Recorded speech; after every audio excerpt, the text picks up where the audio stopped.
ए नानी यहाँ आऊ त त्यो बुढालाई हिजो तिमीलाई मैले मासु किनेर खुवाऊ भनेको होइन बिरामीलाई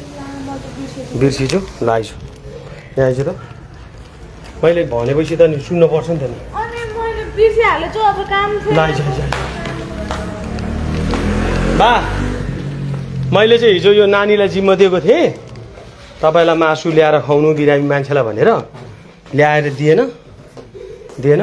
किन नदिए तिमी पनि आइज तिमीहरू थियो कुकमेन आइज यहाँ कुकमेन आइज कुक यहाँ आइज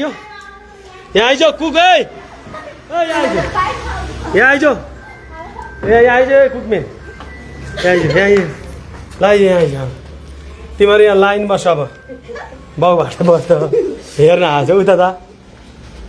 बा भनेको जस्तो चिज खान दिएनन् है यिनीहरूले मासु चाहिँ ल्याइदिएन बिरामीलाई मासु ल्याइदिएन मासु बन्दैन मासु बनाएको छैन बा ल 1000को बाउलाई 1000को भन्दा 1000को त बढी हुन्छ होइन फेरि तिमीहरूले नि मर्काउला मासु ल बालाई खसीको मासु 300-400 को ह्याकुला ट्याक्क भनेर चट्ट बा आज खसीको मासुसँग भात तपाईँ एक्लैले खाने यहाँ ल चरप्पा खाने है अहिले ठिक छ तपाईँलाई यी नक्कलीहरूले पकाउँदैनन् यी पहिला जाने यी बुढा खोजेर बसियाहरू यिनीहरू अनुहार हेर न अनुहार ल हेर अनुहार है हजुर ए दिया छ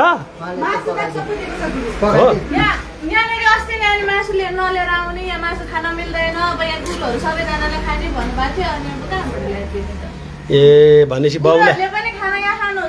अनि बिरामीहरूलाई चाहिँ अब मासु बाउलाई चाहिँ दिउँ आज होइन अरूलाई तरकारी ल्याऊ ल ल ल ल बा आज खसीको मासु र भात दबाउने ल हस् हुँदैन उहाँको हातमा दिए भए चाहिँ हुन्थ्यो ए हो र खत्तम पाऱ्यो है त्यसो भए ल 500 रुपियाँको ल्याइदेऊ नि त तिम्रो विश्वास गर्दो रहेछ बुढा मान्छेले ऊ त्यो नानीको विश्वासै गरेन ल 500 रुपियाँको कति भयो अब खुसी हुनुभयो यो नानीको विश्वास सही छैन यो नानीको विश्वास सही छैन बा उसको चाहिँ विश्वास यो नानीको त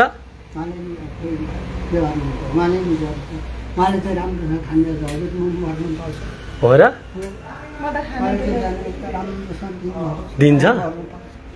कठै भएर ट्याम्टे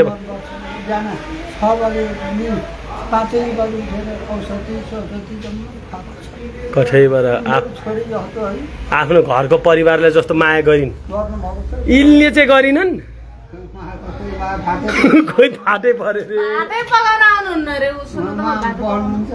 अनि बा मैले तपाईँलाई घर फोन लगाइदिएन बेला बेला नम्बर खोज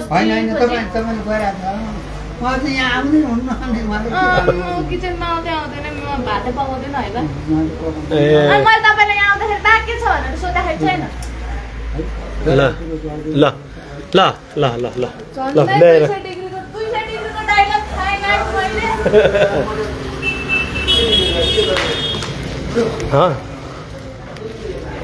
मेरो दुई बजे छोरो अपरेसन आएको आज जानु पायो भने त्यो पैसा नि होइन पैसा त अलि छुट्टी दिइसक्यो होइन तिमीहरूलाई